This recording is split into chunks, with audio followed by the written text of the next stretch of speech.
I'm also going to go ahead and turn it over to Cory. Thank you, Chris, and welcome everyone, and thanks for joining us tonight. Really excited to have our panel here to help us get to know what it's like to commute here to Seton Hill and help you plan ahead and know what to expect. So if our panel, do you want to go through and say a little something, a few words, allow our guests to get to know you? I'll go first. So hi, everyone. My name is Maureen Diggery. I am an orientation leader. Do not be fooled by the fact I do not have my yellow polo on.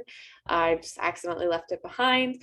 But I am going in, I'm going into my senior year here at Seton Hill. I am an art therapy major, and this is going to be my third year as a commuter student. I actually live in Philadelphia, but I decided about my sophomore year that I wanted to live off campus, and I became a commuter. So I can go next. My name is B. I live in Penn Township, if any of you know where that is. So I've been a commuter student all of my years at Seton Hill. I'm going into my senior year as well, just like Maureen. Nice to meet you guys. I can go ahead and go next. Hi, everyone. My name is Sarah Semekoski. I am also a senior, which is, I said that for the first time, like maybe 10 minutes ago, and I was like, oh my goodness, I'm a senior now. It's absolutely insane. Time just flies by. I am a biology major with intent to go to dental school. So I'm currently in that application process, which is a wonderful, wonderful time. And this is also my third year commuting. Nope, I'm going into my fourth year commuting because I was a commuter for every single year. I graduated from Hempfield, which is literally like 10 minutes down the road from Seton Hill. So I grew up in Greensburg. So really excited to meet all of you guys. So if it's all right, I'll go next. My name is Tom. I am a junior and marketing major, and I have been commuting since I started at Seton Hill after transferring from 3Cs. So that was 3 semesters ago now, I think. Don't quote me. But yeah, if you guys have any questions, I'm here to help. Awesome. Thanks, everyone. And thanks again for joining us and sharing your expertise. One of the questions that we ask all students, so whether it's our new students or returning students, because it sounds like we have some very different journeys, but what is it that brought you to Seton Hill? For me, Seton Hill was always that college up on the hill that I would drive by, being so local to it. So it was always top of my mind. When I was applying to colleges and thinking about where I wanted to go, this is a question I actually haven't asked any of my fellow OLs, so I'd be interested to hear if anyone else has some perspective on that too.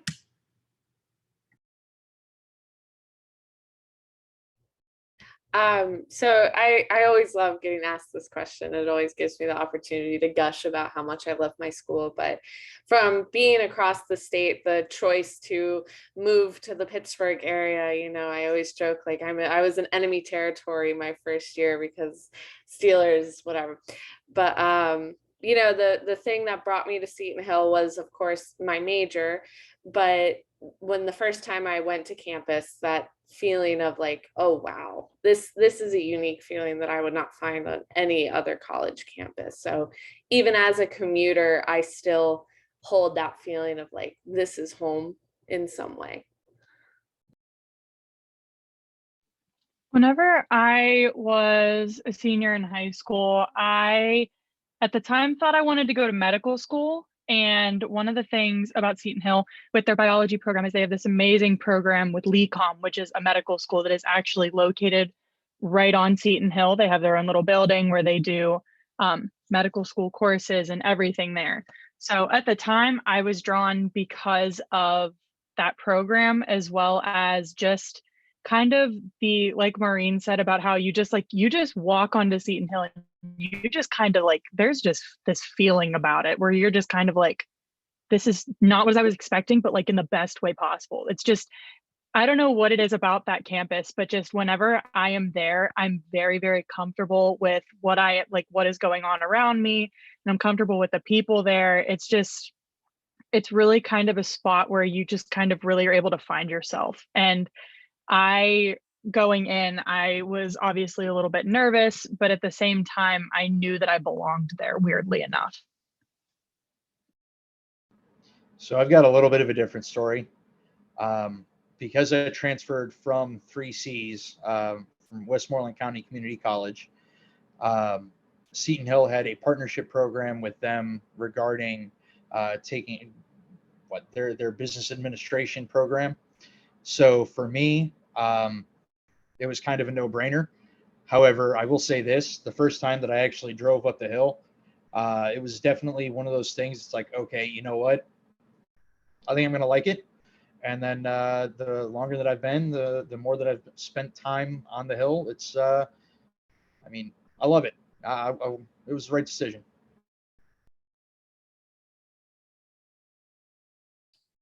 Great. Thank you, guys. And while there's a diverse, number of journeys that we can take to get here, we're going to share a lot of aspects in our commuter life as well. So for new students, I think almost everyone on here today, commuting is going to be very different than what you might have experienced in high school or other schedules where you get up, you stay all day, they kind of fill all the hours for you. You don't have the opportunity to come and go in the middle. So from our current commuter students, could you walk us through what a typical day in the life looks like? Do you stay all day? Do you spend time on campus between classes?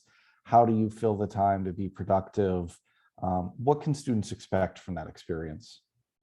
I'd like to speak to that. So my first year, I scheduled myself pretty heavily. I had a good amount of courses. Mondays were my long days where I had courses throughout the day, ending in the evening. So what I like to do is I plan to get here about 45 minutes before my class starts. That's just how I debrief, kind of relax with some music in my car, all that good stuff. Finish up texting a friend, Snapchats, whatever I have to do for the morning. I like to kind of sit outside where my class is going to be, look over notes, any information I may have missed before I go into the class. And afterwards, I'll take a look at my time. If I'm only going to have about an hour and a half between courses, I'll sit down, work on some assignments, go over what we talked about in the class. If I have a couple more hours than that, I like to go out into Greensburg or up to one of the local shopping centers. There's a Panera. I like to sit and kind of do my stereotypical college kid at the Panera thing. Run some errands, any good stuff like that. I mean, there's things to do. If you live close, I wouldn't recommend going home in between classes.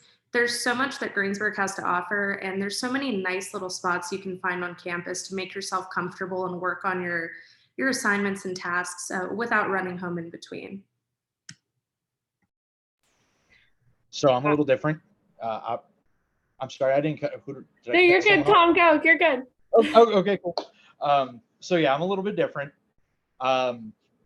Thankfully, I have the GI Bill, so I've been blessed to that point where I don't have to, devote any time outside of my studies,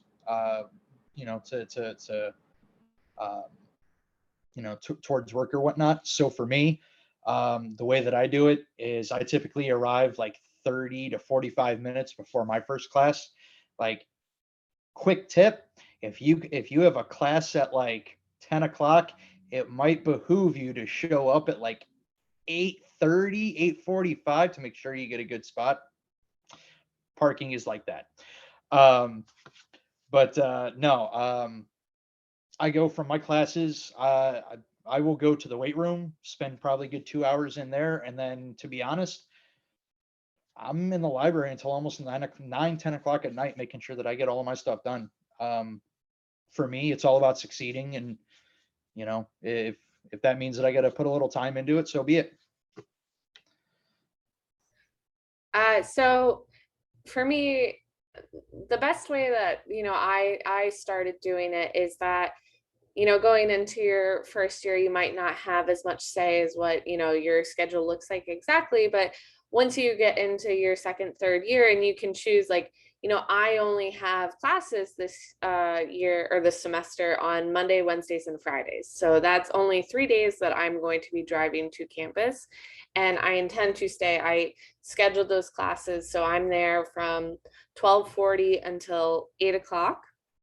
But I have some time in between those classes. So typically whenever I have time in between classes, if you qualify for work study, I highly recommend getting a work study position that you can do on campus during the day. That's a great way for you to, spend some time between your classes while also getting paid. I know gas prices are really high right now, so it might be good. Like that's what I'm planning to do, is all my work study money might go to my, gas tank and everything. But that's how I spend my time. I do my work study, I hang out with my friends, and yeah, pretty much what everybody else has already said as well.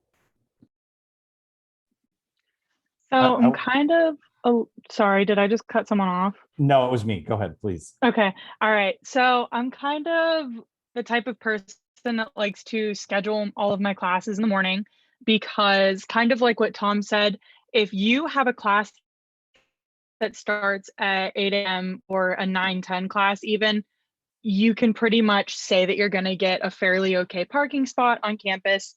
But if you don't have classes that early, it's not the end of the world. There's parking all over campus. You'll find a parking spot. You just might have to take like the shuttle or something to get back up to the top of the hill, but it's really not like super awful or anything like that. But I always do all of my classes in the morning. So like I usually will have like an 8 o'clock, a 9:10, and then a 10:20, and I'll just have them all back to back to back. So that way I can use up the majority of the afternoon to just be working on homework or studying or trying to get ahead in classes or anything like that. And I usually, if I do have a large break, I will try to stay on campus and get stuff done, because I find as a commuter, I know that if I go home and try to do that homework, I'm going to find a million different distractions and I won't get anything done. So I will usually, because I am a science major, a lot of my classes are in Boyle, which is the science building. I find a comfy spot, like there's little tables in the back corners of that building that they're my favorite spot in the entire campus to sit and just study. And so like I'll go and sit there, or I'll go and sit in the library, or I'll go sit somewhere and just put some earbuds in and just kind of enter this like mental zone where I can just crank out like 4 or 5 hours worth of work in a matter of like whatever amount of time I have in between classes. Just to add on top of that, if you're a very out of sight, out of mind person, I would definitely take her advice and stay on campus when you have those bigger chunks of time. I know myself, if I try to go home, like she said, I'll be distracted by my phone, my pets, whatever it is. And I'll do it in 5 minutes. 7 p.m. comes, I missed it by a minute, I have to wait another hour. I'm very much one of those people. So staying in the academic setting when there are academic things to do can be super helpful. So if you know you're that type of person, no problem, just make sure you plan for it. Some really helpful tips. And one that I wanted to expand on that I always tell our commuter students, I think is a great thing. You will become more experts on our local environment than what a lot of our campus residents do. So when you had mentioned going to Panera Bread or some of your favorite places during the day to break it up, that's a great opportunity to invite friends to come with you, maybe a coffee shop that they've never seen, someone who also has a little bit of time between classes, and not even between classes, but in the evenings and the weekends. You live here, you have all your favorite things, your favorite park, your favorite restaurant. Share that with your friends, share it with them, show them your local flavor and everything that has to offer. So that's always a great tip that I love to share with people. We had mentioned a few times parking. Can anyone guide our students through the process of how to get a parking pass and where they can park once they have that? I can go ahead and do that. So you're going to log on to my SHU, which is like the giant entire gateway for all of Seton Hill. Essentially, that's where you can access Canvas, that's where you access Griffin Gate, Shine, and everything pretty much that you're going to need for Seton Hill. I'm actually going to do it on my computer to make sure that I like talk you guys through it correctly. But you want to log on to MySHU, and then I believe down on the left-hand column, it'll say like parking passes. And that is where you go to like sign up for parking pass, and you'll need to put like what type of car you drive, the make, the model, and all that stuff. But it's really important that I say that you cannot do this until August 1st, because if you fill that out before August 1st, you're going to get a parking pass for the year that we just ended. So you'll get a 2021-2022 parking pass, which is not really going to do you much good for 2022-2023. And then once you submit that little, actually I lied, the parking permit thing isn't on that left-hand column, it's down at the bottom underneath the campus services. So underneath campus services, down at the bottom, you'll see it just says parking permits. And once you go ahead and you say like, okay, I want a parking pass, you fill out the form, you will be able to go to the campus police office, which is on First Admin, I think is the building that it's technically in.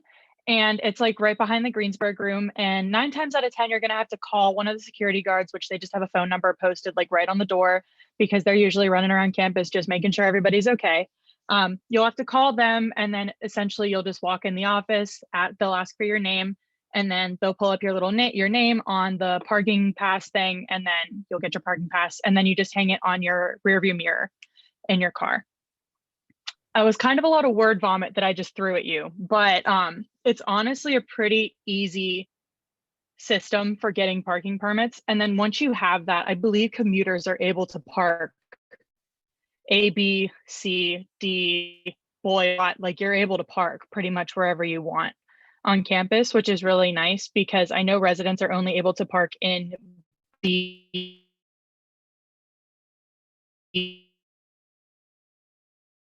you're able to park on. Thanks, Sarah. So yeah, August 1st, it will roll over to the current year. So I recommend set yourself a little calendar reminder to get on and do that on or after August 1st. And also to let you guys know, campus police will be set up at welcome weekends, and whenever you come to do your check-in on, should have been more prepared, on the 19th of August, they will be there with the parking passes. You can pick them up then. Don't worry about making a special trip up to campus. No one's going to be towing you in the first hour you're here.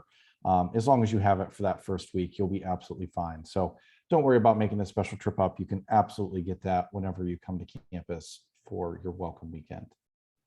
I do want to add on top of that too. Let's say you have more than one car, you're a collector, you're a car person, you have a couple. You can register up to 4 cars under one parking pass. You only get those 4, but you can certainly register them all. I've got a couple myself, so I have any car I might be driving up to campus on there, just so if campus police see a car they haven't seen before, they can look it up.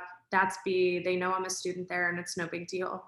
So if you think you might be driving mom or dad's car in the wintertime or something like that, feel free to add that on there as well.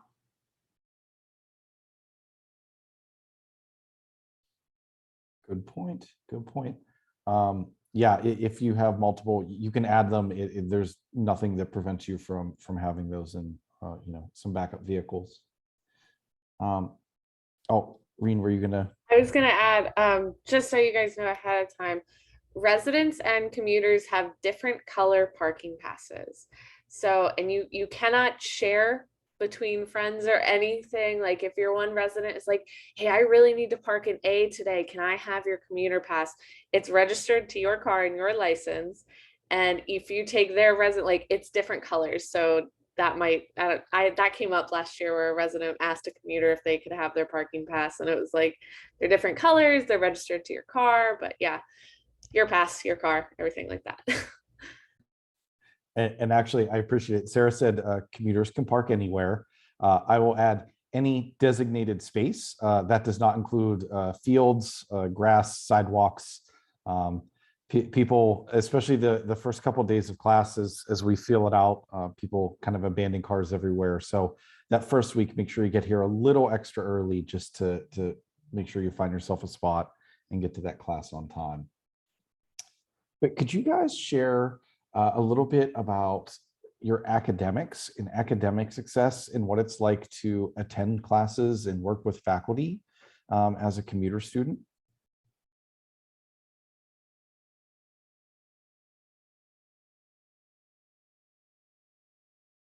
That's an interesting question, Cory, for sure. So I think we all kind of touched on it that, if you're on campus, you spend the most time on campus and you can really utilize that time to study and make sure that you're doing your homework. And, if you have an hour and a half block, then you can use that time to, I'm going to meet with my professor if I can, like something along those lines. But yeah, sometimes I think that commuters have an advantage to academic success because we have those times like carved out where it's like, I'm on campus. It's not like I can go lay down and like take a nap in my bed. So I have no choice but to sit here and do my work. And yeah, that's definitely come up for me a lot where it's like, well, I'm here, I got an hour, I got to do something, so I'll just do my work. So I don't know if that fully answers your question, Cory, but That's great. Interacting with faculty, I would imagine it's much like resident students. I mean, we get to know our professors, we have small class sizes, they'll know you by name, all that good stuff. I would agree with Maureen, sometimes I know I'm going to be on campus for this chunk of time. So if I need to speak to my advisor about something, I want to make sure I schedule it in the chunk of time I'm usually going to be on campus. Otherwise, I'm shifting my schedule, maybe making an hour round trip just to make that appointment. It kind of, I don't want to say forces you, but it encourages you to be wiser about the way you schedule yourself and you spend your time. Going off of what B said too, a lot of us at Seton Hill rely on our Google Calendars, and professors also rely on those Google Calendars. So if you're trying to meet with a professor or with an advisor, or even just go to office hours or something of that matter, professors 9 times out of 10, they will use their Google Calendar and everything will be on their Google Calendar. So you can see like when they will be in their office and everything like that. And also if you use your Google Calendar, it can kind of help you to manage your time a little bit better because you'll see like exactly how much time you have in between every single one of your classes. I find, like I mentioned, office hours for professors, I bother my professors so much and I always feel so bad, but like the one professor, her name's Dr. McAllister, she's a new professor. Oh my goodness, I bothered her like probably 3-4 times a week last semester just to even just go and talk to her because all the professors are so just like approachable and even just to like have a conversation with them. So that's one thing that I really, really like about Seton Hill is like you can just go and just talk to your professors if you have a question or anything like that. And that's something that I always have done ever since I was a freshman. I've just always gone to office hours just to kind of get everything like squared away in my head if I was unsure about something or that. But that is one thing that I cannot express to every incoming first year student how important it is to establish relationship with all of your professors because once they know your name, they're going to know that you're trying, and that definitely counts for something. Yeah, going off of that, I know that I've had at least 2 or 3 discussions with Dr. Chakraborty, the dean of the business school, as well as a couple of other my professors. Not only like in random passing, but taking advantage of those, of those scheduled hours that they have for us. Absolutely worth it, even if it's just to pick their brain about something that you guys covered or something that going off of business, what the Fed is going, or what's going on with the Federal Reserve and the monetary policy and inflation right now, being able to pick their brains and stuff like that. I promise you, it's going to be one of those things that in the long run, you're going to look back and go, you know what? I'm glad I had that opportunity. So many of your professors are just beyond approachable. It's certainly going to depend who it is, but a couple of my professors, I have their phone number. I can text them throughout the day or, hey, Deb, I'm going to be 10 minutes late to class. I'm so sorry. I hit traffic. It's not the type of thing where you have to pick up the phone to make a scary phone call or send a super formal, email every time you need to get in touch with them as well. That's great. And also another thing, as commuter students, the faculty and staff are sharing a lot of the communities that you're commuting from and living in too, right? So you see them at Walmart and Giant Eagle and Target and the mall and all the places you're going. So definitely real human beings all around. You guys have had a tremendous focus on everything that you do academically with your classes and your faculty members and where you find study time during the day. But we haven't talked much about what you do for fun or entertainment or activities or programs that you attend on campus. So could you talk about your experience doing some fun stuff as a commuter? So I don't have a huge friend group, but that's okay. I'm more of a close few friends type of thing. Occasionally, Paul and I will study in the library. We have a really good time with that. It usually ends up being more of a discussion roundtable, tossing ideas off of one another than it is studying. That's quite all right. I have some close friends who I usually know. I'm going to see friend A on Thursday nights, usually for dinner, friend B on Saturdays for lunch. So I try to keep that pretty consistent. Otherwise, on campus, I really enjoy walking. We have such a beautiful campus. Of course, you can take advantage of the hills and the stairs to burn those extra calories, but trying to be more physically active, it's really a great place for that. Otherwise, if I get to class early and there's a baseball game or something cool going on, I'll sit up on one of the swings or sit in the grass, kind of just get a good view and just be part of things for a little while. Yeah, I like I mentioned earlier, typically with me, after my last class, I gotta get something, get the stress off and whatnot. So I'll go to the weight room for a good, like, I don't know, hour and a half, 2 hours, which, by the way, we do have access to it. It's literally just swiping your card to the reader. So if you guys want to get into the weight room, you can. It's actually down under McKenna Gym. So you go through the doors and then down the stairs, and it's right there. But honestly, that's one of those things that, like, some of the best people that I've met in the weight room, just whether they were spotting me or we were motivating each other or whatnot. Great place to meet people. Well, realistically, to meet people that you're gonna build great relationships like that. But yeah, other than that, I've caught a couple of games myself. The women's softball team, they're literally right behind Boyle, so you'll catch those in the spring and whatnot. There's plenty of stuff to do. We also have an adventure club or outdoors adventure club. So if that's more of your guys' stuff, there's that. As well as what I believe there is a Hogwarts club, which basically encompasses all the fantasy stuff. And then there is also a forensic science club and some other stuff. So there's plenty of things for you guys to get involved in. You have access to everything the same way that the residents do. So don't feel like just because you're a commuter that somehow your hands are tied behind your back. Jump into it, get into everything that you can, take advantage of it, because it's going to be the best years of your life. To piggyback on what Tom was saying about clubs a little, I've never been the type, or I never thought I was the type to join clubs. So pretty much every major or focus area of study has its own club. For me, the first club I ever joined in my life was Criminal Justice Club as a criminal justice major.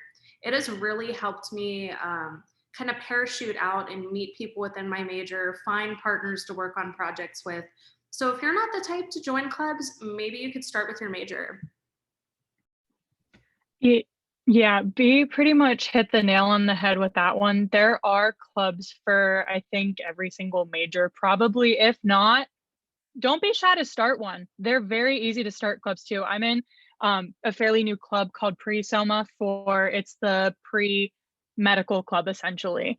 And I'm actually an officer for it. I'm the secretary, but it's really kind of easy to start a club and get it going and everything like that. So if there's not one for your major, don't be afraid to try to start one either.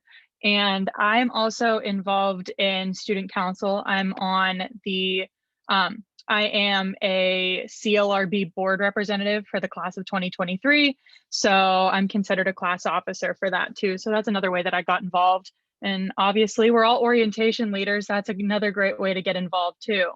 But like B and Tom said also, going and like watching baseball games or anything like that, that spot that I mentioned in Boyle that's in the back corner, you can actually see both the baseball and the softball fields from it too. So it's really nice to sit there while you're studying and you can kind of like look and see like what's going on at the baseball fields or the softball fields or anything like that too. I guess now would be a good time to plug the fact that there is a club fair in the first few weeks of school that you can go and you walk around and you can see all these clubs. So if we're just naming clubs at you and you're like, whoa, I'm not going to remember this in a month or 2 months, whatever. Yeah, there's going to be a club fair. Don't worry about it. But I wanted to say the thing. Reen, sorry to interrupt you. Chris is amazing and just found it. So dropping that in the chat right now. Oh, nice. August 31st, 11:30 to 2:30 and 4 to 6. What else do I do for fun on campus? I think, the biggest thing is just finding those friends that sometimes, like, it's okay to be friends with residents too. And you can steal meal swipes from them sometimes if they're nice and have a lot. So you can get a free meal on campus, but there is also a newly refurbished Commuter Lounge that is very, very nice. It's a great place to spend your time. And there's also the Sullivan Lounge where you can go play some pool, play some ping pong, play some air hockey. And it's just, there's plenty of things to do on campus, really. Bring your own pool sticks, though. We don't have heads yet. We don't have heads on the sticks yet. And one of the things too, kind of going off of what Reen said a little bit, within your first week before classes really start to kind of pick up and everything, don't be afraid to just kind of like walk around campus and see like, oh, I could sit here and do homework. Oh, there's a pool table in here. Like there's a bunch of just kind of little random nooks and crannies, if you will, that just have like really like fun stuff or really comfy couches. I found a new place this past year that has like really comfortable couches, and it's in like the computer science wing or something like that, which is an area that I would never be in otherwise. But it was just because I was like walking around with a couple of my friends and we found these couches, and now I'm like, oh my goodness, like this is so comfortable. I'm going to sit here and do all my homework.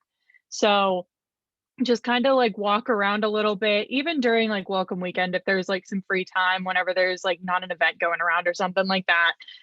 Just kind of walk around and adventure and see where you're going to be living, because obviously you're going to be here for 15, 16 weeks, and then you go home for a little bit. But I mean, just adventuring, you'll be able to find so many random places that you never even would have thought would have existed. Yeah, that's great, Sarah. And I'd like to mention our folks in IT here are really spectacular. And this entire campus is covered in Wi-Fi to a degree that I've not seen anywhere else. So find all those favorite little spots. A lot of commuter students, keep a picnic blanket or something in your car. Even on a nice day, just go throw it in the middle of the lawn, and you still have Wi-Fi and you can do stuff there. Or people have their favorite little tree to sit under and do stuff. Every nook and cranny of campus is an excellent spot to be that fun little space between classes. And also, Tom did a great job of stressing this. As commuter students, and I'm thinking really critically here, other than the residence halls themselves, which you are welcome to be the guest of a resident, you have access to all services, spaces, everything else on campus. The residence hall itself is going to be the only thing that is exclusive that you need a resident ID to enter. So whether it is the gym, the library, the dining hall, the math enrichment center, the writing center, counseling, disability services, all of those things are open to you in just the same ways that those are open to our resident students. So don't ever think that they're not.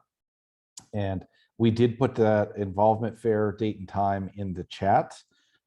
So if you have an opportunity now, I would just pencil that into your calendar, because that is absolutely the best time to find out about all the hundreds of things that are happening on campus and meet and make new friends with similar interests. That's a great thing that you're not going to want to miss. So try to get that penciled in early. Hey, Cory, quick Yes. question. Do you know if they're going to do the haunted tours again this year? The ghost tours, almost Yeah. certainly. That's usually a tradition that comes up in September, October around homecoming time, but Okay. very popular. Usually sells out fast, so keep an eye on that one. There is one thing that I'd like to add to that. Last year when we did it, it was meeting up in one of the resident halls. So you will have to have someone like, swipe you in there for that. But other than that, you're good to go, guys.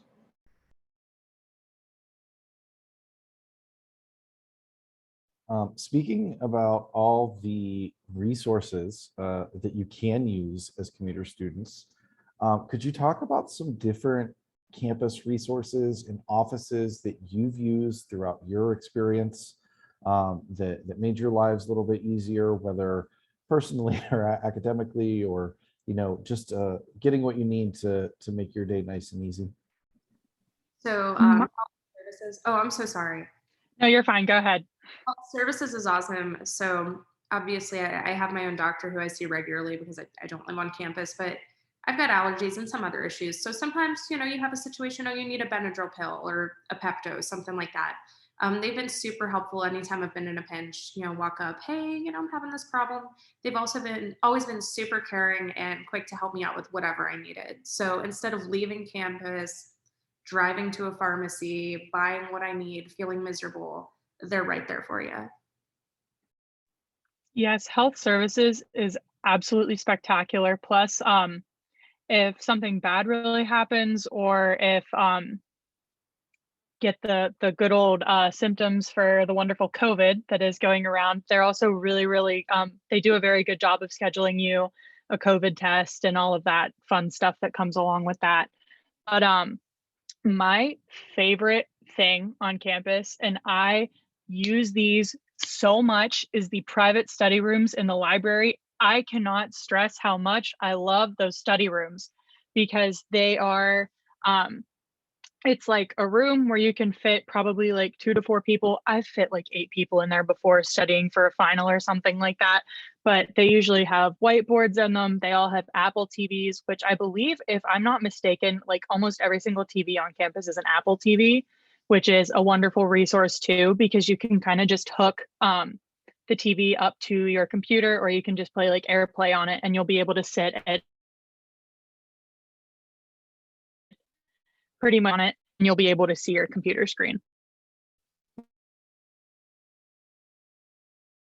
Another fantastic, wonderful, it's a wonderful one. But those private study rooms in the library, oh my goodness, I cannot express how much I love those things. I abuse that privilege so much, because they are such a place to study, and you can even sit in there by yourself. And like, I know whenever I was studying for a biochemistry exam, I had to write out the entire glycolysis cycle. And oh my gosh, I was using those whiteboards so much, just writing the cycle over and over and over again. Oh my gosh, I can't say enough good things about those rooms. I absolutely love sitting in there and studying in those. So one of my favorite services on campus is the counseling center services. As an art therapy major, I incredibly value therapy, clearly. So I take great advantage of that. And that's just another thing that I try to fit in with those blocks that I'll be on campus. So like, I know that I'll have, 2 hours between a class, then, hey, that's 1 hour that I could go see one of our wonderful counselors on campus and, just have a conversation with somebody who genuinely cares. And, it's also great to know that like the health services and the counseling services, they're free to us. So why not take advantage of, that time where you can see a therapist and engage in that therapy to better yourself. Maureen, I wanted to follow up and share. unless you need medicine or medications through health services, all those things are not only offered for free, but they're offered without being billed to any insurance that you might share with a family that, depending on what that relationship is, you might want them to not see that. So that will all be confidential and internal to Seton Hill. Nothing's going to be billed to your insurance. You're not going to get any bills in the mail or anything like that. So another great aspect of that resource. I'd also like to recommend I'm sorry, Chris, the Academic Achievement Center. Like I said, I can be a very out of sight, out of mind person with schoolwork. So, sometimes you just need a little extra motivation. They have study skills people. They can sit down, work with you one-on-one, help you figure out why you might not be achieving what you want to achieve. But the way I like to use them, you can just pop in and say, hey, I'd like to sit here in front of another person and work on my stuff. I know if there's someone else here, I'm not going to pull out my phone. I'm not going to distract myself. So that's a great way to take advantage of the Academic Achievement Center as well. I don't think it was mentioned, but I just want to add, with health services, we do have a registered nurse in there. So even if something's like going wrong and you can't make it to your doctor, they are able to write you prescriptions. So that way you're able to go to the nearest pharmacy and pick that up for any medication that you need. I believe also if you have like current medication that you're taking, you can have that delivered to campus for any reason that you need it to be. Yeah, and much like the faculty, and I'll plug a couple other resources here, but health services, Annette and Jackie and Eric and Beth Keppel are some of the best people. Students love seeing them. Also wanted to share, we talked about the Academic Achievement Center, but also the Math Enrichment Center and the Writing Center, which are also great resources and best utilized preemptively. You don't always need to have a math test or a paper. They help with concepts and preparing you for those. So check in early and often. All of these things are really good. And again, they're free. You've already paid for it as a student. So this is yours to use and benefit from. To see.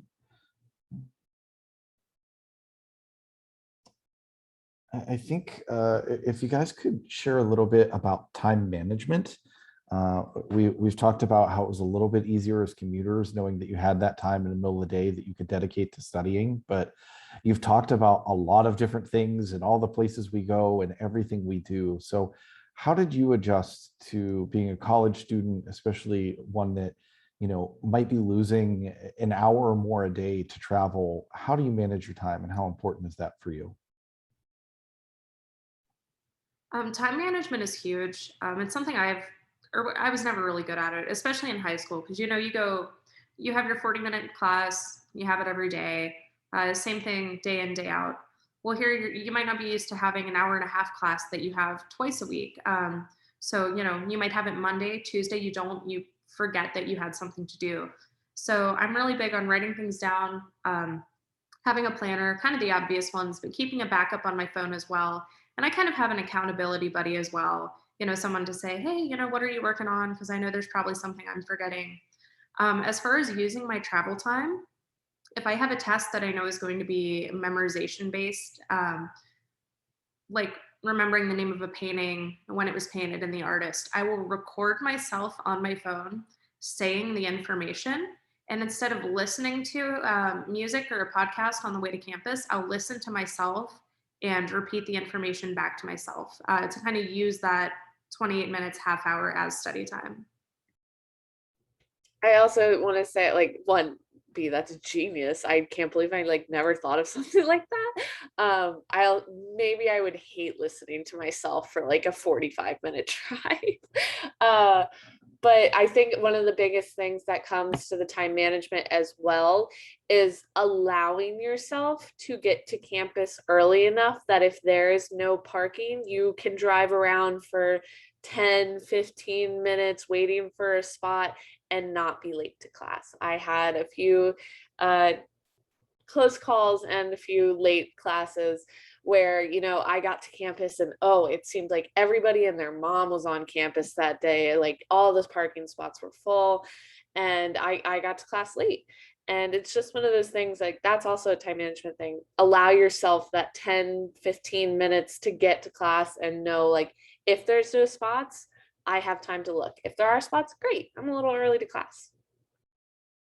So like Maureen was saying, look guys, it's adult rules here.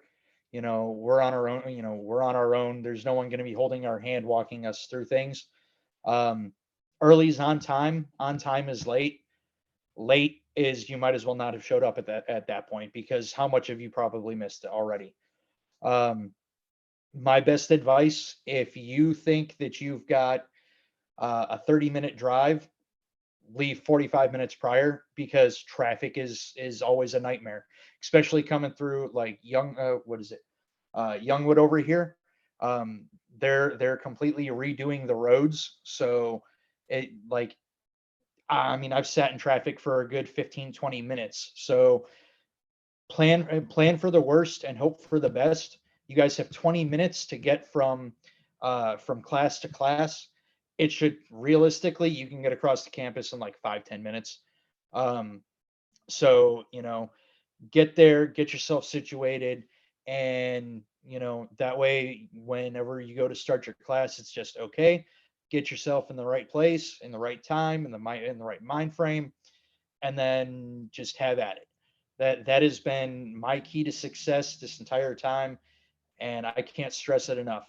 Do what you got to do for you, but make sure that you're getting to where you need to be with plenty of time to spare. Yeah, Tom, that traffic in Youngwood, oh my gosh, it's an absolute nightmare. There's been times where I've gotten caught in that traffic and it's taken me like a half an hour to get through Youngwood before. Like it's an absolute nightmare.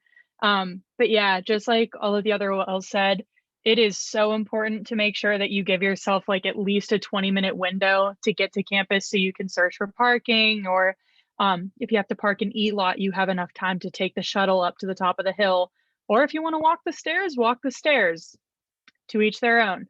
But one thing that I find is really, really important for me in management is, I mentioned it before, I live by my Google Calendar. So I put everything on that thing. I put like even like my work schedule and due dates for stuff. Like I put absolutely everything in my Google Calendar, because that way, like as I'm checking it, I'm holding myself accountable for every single deadline that I see too. And it's also really important to just make sure that you are aware of deadlines, because I've had deadlines sneak up on me before. And whenever you like see there's a project that you kind of forgot about and you're just like, oh gosh, like I need to work on that. It can kind of get you to panic a little bit, but it's really important to also just kind of hold yourself accountable for stuff like that too. Like if you know that you have a big project going on or something, or you have a big exam or anything of that matter, like just make sure that you're holding yourself accountable and doing what you think is going to be best for you to succeed. That nothing will ever feel better than having the project turned in early and watching everybody else go, oh my gosh, that was due today.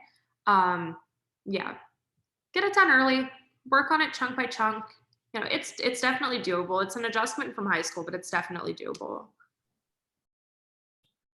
One of my favorite tips that I've heard, you guys reminded me when you talked about the traffic, and this is more important the further you're going to be commuting, but it's a great idea right now to start learning this area in Greensburg and any of the towns that you might be traveling through. I recommend knowing at least 2 to 3 ways to get to the school. And that way, whether it's 119 or 22 or 30, in the case of 4 years, you are inevitably going to encounter an accident or a road closure or construction or a tree down. Just be preemptive, know a couple other routes. Maybe they're a little longer, but ways that you can go around and still get to campus if you ever need that. I will also touch on that taking a different route thing. If you live, closer to Pittsburgh, like the city itself, I highly recommend getting an easy pass and hopping on the turnpike. It will cut your drive down so much. Like just that you don't have to deal with all the stoplights and the in-town traffic. It's hopping on that turnpike and hopping off on the Greensburg exit. It gets you to school so much faster. And Maureen, someday they're going to finish that construction in Youngwood and it will be even faster. You can take the turnpike right to 119. It's not going to be any day soon though. Don't It's take that. it's not going to happen. It's just not going to happen. We're gonna do that and working on Jeanette. We'll see. So you guys have shared a lot of great stuff. I know it's almost 7 o'clock here, so I don't want to keep everyone's entire evening on the call. I'm going to ask for one final question, and then anyone that wants to stay on, we'll end the recording, and we'll give you a chance to ask any individual questions that you have with our campus experts here, and we'd be happy to answer those. But to end on a high note, could our panelists, and Chris, I'm going to ask you to join in this one too. Can you share your favorite Seton Hill moment as a student so far? What's something that they can look forward to, a great time that you have had? My favorite thing that I have ever done at Seton Hill, and I am so glad that they brought it back this past year, was Christmas on the Hill. That is such a fun event for all of the students because it happens, I believe it's the Saturday before finals week in December. And it is like everybody dresses up like super fancy. The dining hall staff makes this amazing meal. And then there's usually like 5, 6, 7 activities going on that night at Seton Hill. And it's such a kind of like way for students to just kind of not necessarily like completely forget about the stress of finals week, but it's just kind of like a nice like, hey, like I'm going to take my finals and then I'm going to be going home. So I'm not going to see this place. But Christmas on the Hill is like, it's my favorite thing. And we didn't have it in 2020, obviously, because of the pandemic, but we had it my freshman year. So in 2019, and they just brought it back for 2021. And it was just as amazing as I remembered it being. I was so happy that they brought it back.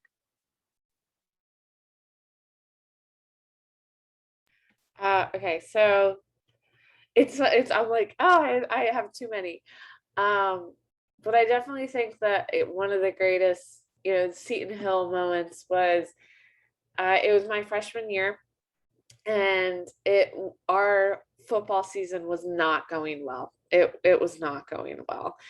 We had lost every single game. It was kind of, low morale. And then it was the homecoming game. And it was such a close game. And like, oh, it was like, it literally down to the wire, like the last point within the last like 3 minutes of the game. And I just remember like the crowd going wild and losing it. And like the entire campus, it's like, we didn't care that we lost every other game of the season. It was the homecoming game. And it was like, everybody got so excited by that. And it was just, that was one of the moments where I was like, this is cool. Like, it's not one of the big, college, Big Ten, but like, it's still great to be, with the community in that kind of way. So yeah, definitely, even though I'm a commuter, make the drive out on Saturdays for the football games. I think I have my favorite moment on campus. Anytime I'm leaving an evening class and it's quiet and peaceful and either the sun is setting and it's beautiful or there's snow on the ground and it's just serene. I love that. And it just reminds me what a beautiful area we're in. I love the history and the architecture of the old buildings. So for me, I have a favorite moment every time I leave. Just like Reen, or I'm not going to say just Reen, but I feel like everybody, this is a really hard choice to make. So I couldn't make one. So it's top 3 for me. Chris is on the Hill because I graduated in 2020. So I was the class that didn't get a prom. So for me, this is my prom. I get to have a prom every year because as long as I've been here except for my freshman year, Chris on the Hill still exists. Any of our themed dinners, Harry Potter, Star Wars, you name it, amazing, fantastic. Even Bourbon Street, themed but not themed, all of it's great. Halloween, amazing. And then finally, although it wasn't part of my orientation, but it's been a part of last year's orientation, and I'm pretty sure it's coming back this year, Playfair, which is a whole nother thing, amazing, great opportunity. I recommend any of you guys coming in to participate in it. But that's all I have to say for that one. Yeah, so I actually stumbled into the Star Wars thing this year. I was literally coming out of the weight room and going to the chow hall and walked into it, and it was awesome. They had some of the guys from the 501st Legion actually come down and dress up as like there was a Sith, a couple of Imperial officers and stuff like that. They did a little scavenge hunt thing where you had to root out the rebels and whatnot. But no, that was pretty good. That one stands out to me as recently. It was a good time.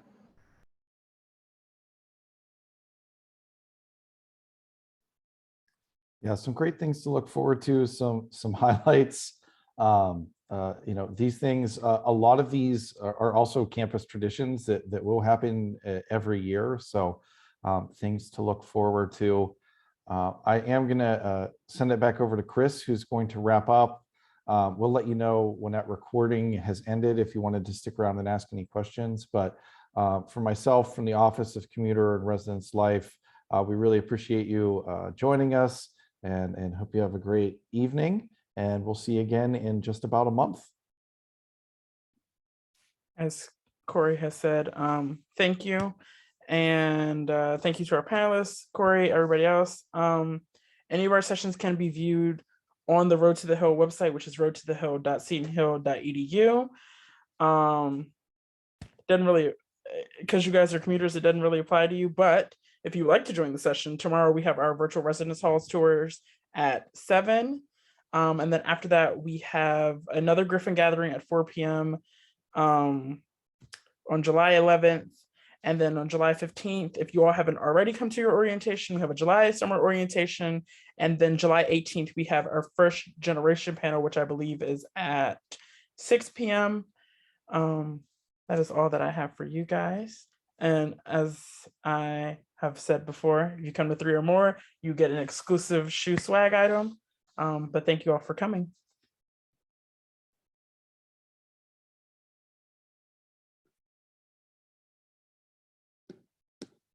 So someone's asking, oh, I don't know if we want to end that recording now that we've got questions. I'll just leave it in that way, like if there are general questions, things like that.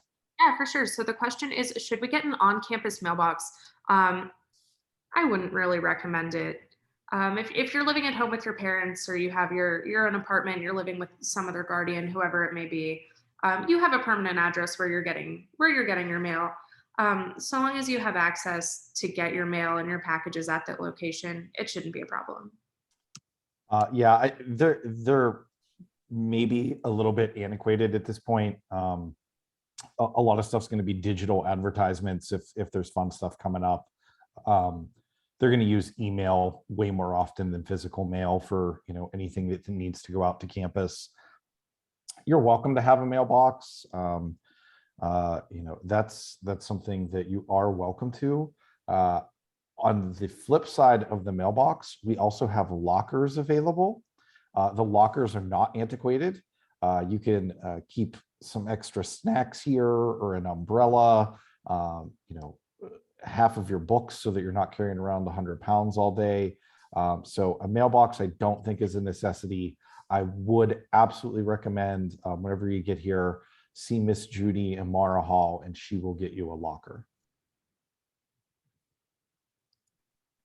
I would definitely agree with you. I'm probably going to look into that this year as well. Sometimes depending where you've parked, if you need a change of clothes for whatever reason, you spill something on yourself, whatever it may be, it can be a pain in the butt to run out to your car and go all that way to grab what you need. So having that on campus is great. The next question that we have is there a shuttle schedule? Yes, so we actually have a shuttle app. If you don't mind, I'm pulling it up on my phone. It's just called Shuttles, but there will be a link to it. It shows you, you're probably not going to be able to see that. Probably all you see is a white screen. Okay, so it looks like a Google map. It'll show you with a little blue arrow where each shuttle is at any given time. You can access the shuttle schedule on that app, and you can also view its live location. So they run, I think, cycles every 15 minutes, and there's 2 of them. You'll pretty much never have a situation where you won't be able to get the shuttle. It's actually, if you look at the instructions for the parking pass, the link right below parking permits is shuttle schedules. So you can also download it there. Like if you want to print it and put it in your schedule or keep a copy in your backpack, you have that ability. Note, just like those parking permits, this is currently going to be the 21-22 academic year shuttle schedule that you'll print today. But if you wait until August, it will be updated and it will have the one for the upcoming year. And also during the semester, somewhere around campus, whether it's down at like a performing arts center or even at the Seton Hill Arts Center admin, there's a shuttle schedule posted somewhere.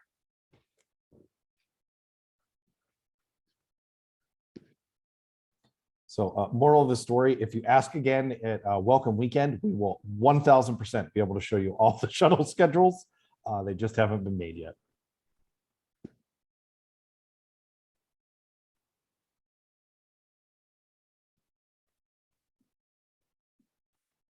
Do you all have any more questions?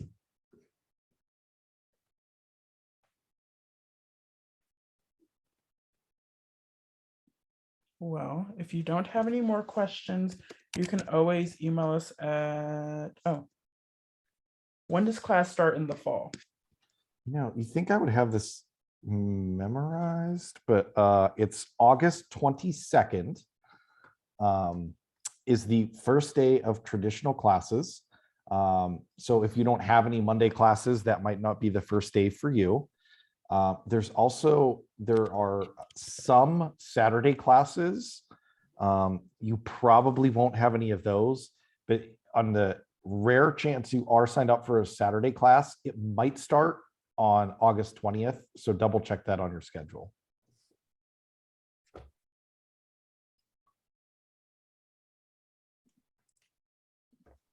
No problem. Well, if nobody else has any other questions, I'm going to go ahead and end the recording